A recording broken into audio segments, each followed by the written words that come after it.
pounding her way down the Atlantic coast at 30 knots.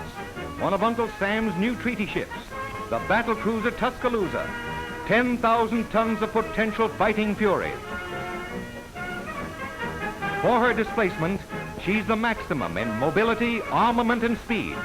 A floating steel fortress that spells home to her crew of 1,000 men. No proverbial sailor's hammock here, but comfortable bunks that a gob hates to leave when the bugler pipes reveille. And every sailor rolls his own mattress. Yes, sir. It's rise and shine. Everything on board must be spotless, from powerful guns to wooden decks. The brush brigade goes into action.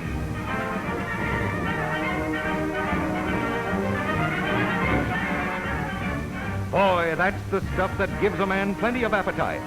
And below decks, they're getting ready to satisfy it.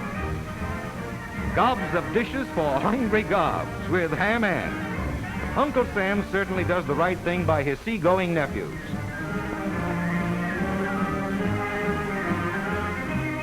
On the bridge, highly trained officers are assisted by the finest instruments that modern science can devise.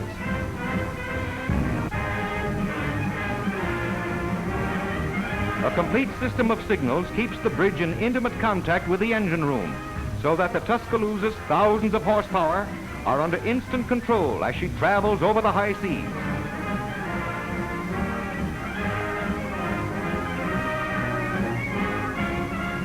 And now we drop anchor at the entrance to the Panama Canal. Going through the big ditch is one of the thrills in a gob's life.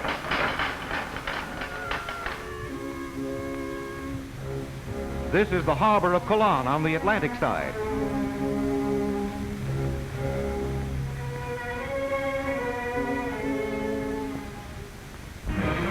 Now the powerful electric mules are ready to take the Tuscaloosa's hawsers, and she begins to move through the elaborate series of locks.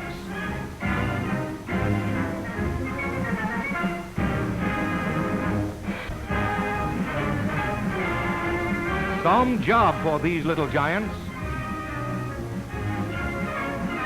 And it's a quick passage. The Pacific Ocean's in sight. When Uncle Sam's fleet goes places, believe me, it goes in a hurry.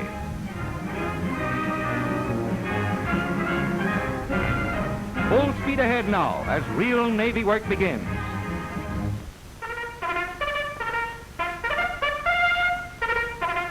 Signal practice. And are those boys quick at handling the flags? Each one represents either a letter of the alphabet or a signal in code.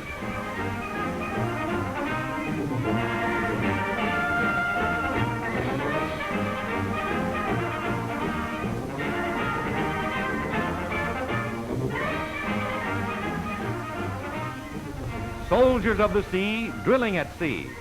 The government maintains a detachment of Marines on the Tuscaloosa, and they go through the manual of arms just as though they were on the parade ground.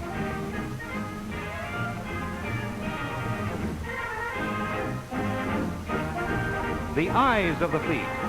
Seaplanes catapulted from the Tuscaloosa's deck as she moves through the water. These planes have a potential cruising range of hundreds of miles and may be used either for reconnoitering or for attack. Their landing field, the rolling Pacific. Returning them to the ship is a ticklish job, but a hook at the end of a cable does the trick. And now, with steam up once more, the Tuscaloosa moves on, a proud unit in Uncle Sam's mighty arm of national defense. The United States Navy.